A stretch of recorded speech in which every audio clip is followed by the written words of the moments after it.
G'day and welcome to Acting Vertical. Today we're covering one of the most foundational questions of any actor's career.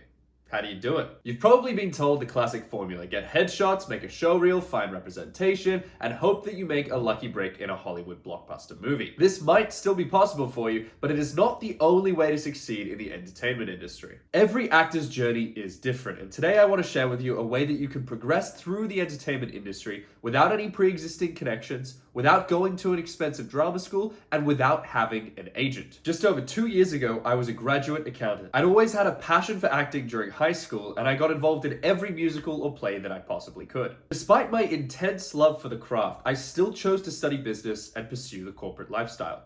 Why? Because I didn't see acting as a realistic career path. That is, until I fell into the world of short dramas. Now, more than 2 years on, I've performed in around 30 short dramas, making acting a full-time paid gig. I've flown internationally for gigs and made some awesome friends along the way. I say all this to hopefully convince you that the film industry is developing. You don't need a million Instagram followers or an expensive PR team to be cast in these projects. You can audition with as little as a headshot, sometimes without a show reel at all. If you want to get involved in short dramas, the first thing that you should do is subscribe to this channel.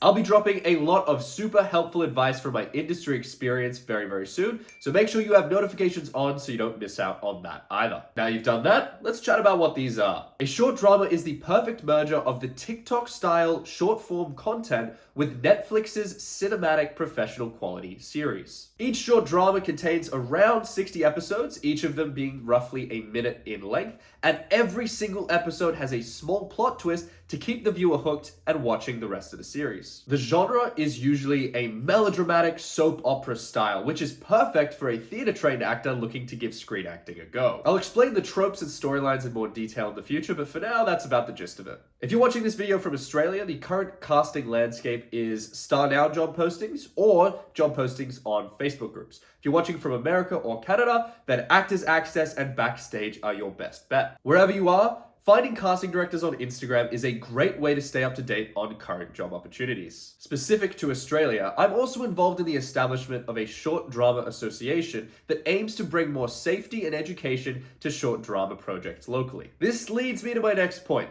safety. Short dramas are independently run and usually not affiliated with any major studio. This means that they're on the same regulatory level as an indie film. While most producers do care about the safety of their cast and crew, I do want to warn a new actor to look out for your own safety and for those around you. End of the day, nobody wants an injury. So if something doesn't feel right to you, speak up about it. Let's move on now and talk about how you can get involved in one of these projects. Jump on one of the casting platforms that I mentioned before and look for something that says web series or vertical drama. They usually have some crazy names like My Ex-Billionaire Husband is a Werewolf. It's pretty hard to miss. You submit your headshot and reel if you have one, and the casting director will get back to you with sides if you fit the look for the role. If you don't fit the exact role that they're looking for, I still encourage you to apply, because casting directors will generally keep your details in their database when they start casting day players and also background actors. If you've never tried acting before, or never tried acting on screen, or never been on a vertical drama set, I do strongly encourage you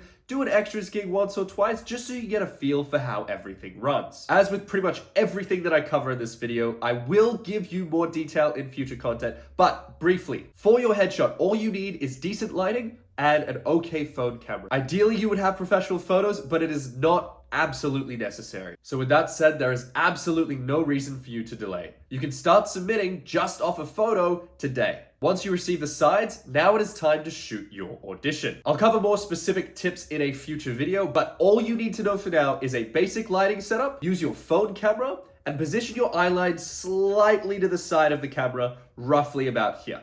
In terms of actual space, that far from the camera. If your self-tape isn't perfect, if your eyeline is a little bit too far or a little bit too close, that's okay as well. Practice makes perfect, so start practicing now. A big question I get asked about self-tapes is, should you shoot it vertical or horizontal? And the answer is, it is completely up to you. If the casting director gives you specific instructions, always follow them. Always follow them. But I personally prefer to shoot my vertical tapes in a vertical format. I know many successful short drama actors that prefer to shoot in a landscape format. So it is entirely up to you unless the casting director gives you specific instructions. You can always ask them as well. When you book a role, and you will book a role, you'll be sent a contract with key terms like your pay and dates of shooting. Now I can't advise you on the legal specifics here because I'm not qualified as a lawyer, but I do encourage you to read your contract very carefully, clarify any terms you don't understand, but also be aware that it is a negotiation. Production wants you for a role, and they put an offer on the table. It's pretty regular in my experience that I'll have to add or change a couple of words, or I might even add or remove a couple of clauses. Now, I don't always get what I ask for, but if you're uncomfortable with what you're presented with, you can negotiate. The worst they can say is, no, this is the best offer, take it or leave it.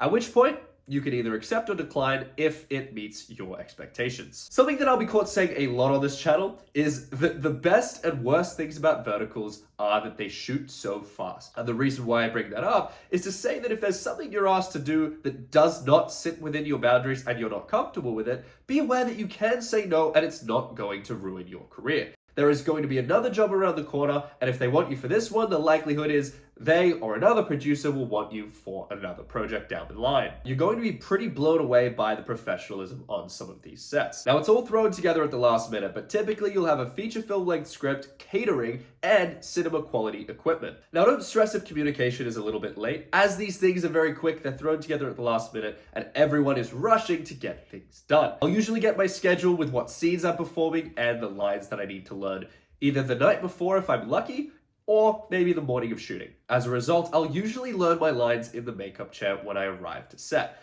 And I might even still be learning them as we do the blocking of the scene. Any extra time that I do get is a bonus. Now, this speed of memorizing lines might be uncomfortable for a new actor, or even for a traditional actor who's used to having a lot of prep for their character. But I will go through my method to learning lines fast in a future video. One thing that I will mention specifically for the Australians is that pretty much every vertical is set in America. And this means that you need a standard American accent. It's good to ask because sometimes they'll forget to tell you until the shoot day. So get practicing. No 2 days on set are the same. And this is one of the things that I love about the job. Every single day you walk into something that is completely new and exciting. General structure of your day is that you want to arrive early. Not on time, not late. Aim for around 10 to 15 minutes before your call. It's not a huge extra time commitment, but trust me, it will boost your reputation as someone who is reliable. Once there, someone will guide you to costume or the hair and makeup department. This could be a 10-minute thing, could be a 2-hour thing depending on the needs of your character. Then you'll be sent to the green room. Now, this is not an actual green room, but it is a room for the actors to relax in so they're not causing trouble before they get called to set. Please use this time effectively. Either start networking with your co-stars, building trust, building chemistry, or you could use it to work on your lines. Eventually, you'll be called on set to shoot your scene, and that's when the real work begins. First, the director will take you through the blocking while the camera and the lighting team set up. Ideally, you're off book for this, but don't worry if you're not, it's not a big deal. The leads might be reading this scene for the first time, so if you don't know exactly what happens in the scene, that's okay. Once the blocking is finished, you'll usually do a rehearsal or two just to make sure that everything's working as it should. You might also do a camera rehearsal, as the name suggests, it's a rehearsal with the cameras, and then you'll do a take after that. The sound person will probably tape a mic to you at some point. Could be before or after rehearsal. They'll just try to steal you for a moment when they can. They'll hide the mic and a little battery pack on you somewhere. I'm a big fan of the ankle strap because when I change suits, I don't have to take the whole pack off. If you get a moment after you finish blocking and camera and lighting are still setting up, it is okay to ask your co-stars to run it again. We all want the best performance for each other, so if you're not yet comfortable with the scene, just run it together one more time. On that note, I do have to mention a little PSA. On most of these vertical sets, you don't even have the luxury of more than one rehearsal. So if you have that additional time, please make the most of it. When it comes to the take itself, it'll vary slightly between countries. Generally speaking, anyone holding a camera will say set to notify the AD that they are ready to go. Then the AD will call camera, to which they respond rolling. The AD will call sound, to which they respond speeding. Then there'll be a short pause before action. And this is your cue to start the scene. If you hear and before the action is so that you as the actor can get into your character, so you can enter the world. If you only enter the world on action, Everyone has a slightly different moment where they enter the world, and the editor might want to have that little moment before the scene starts, especially if it starts with a big punchy bit of dialogue. And then you do the scene. Usually you'll start with a wide shot, which is just a shot of everyone in the frame, or as much as you can fit in a vertical frame. And then you'll move on to maybe a two shot, which is just a shot of two characters. Then you might do a medium close-up, a close-up, followed by, finally, the insert. An insert is pretty simple. It's just a quick shot of a specific action. So it could be a touch of the head, it could be you picking up something, anything like that. If you or your co-stars drop a line, stay in character, because if you start breaking down and apologizing and giving reasons for why you forgot your line, or my dog ate my script, or I only got the lines this morning, it just wastes everybody's time.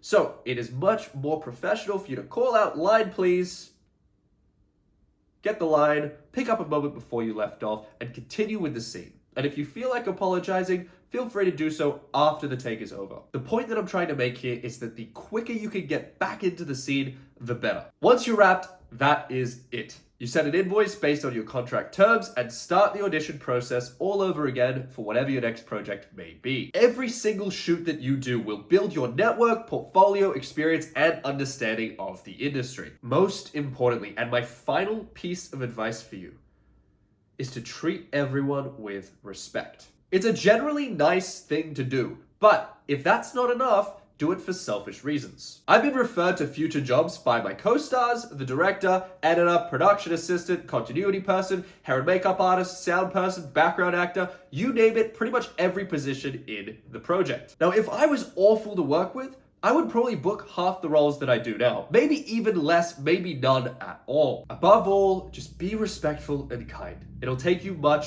much further. That's all for today's video. If you haven't already subscribed, it is about time that you hit that button. I know we covered a lot today, but honestly, we only scratched the surface of the short drama industry. So make sure you also have notifications on so you don't miss out on that future content. If anything didn't make sense or you just disagree with something that I've said, make sure to drop me a comment and I'll try to respond to it, or I might even add a response in a future bit of content. My name is Daniel Yongba, and this is Acting Vertical.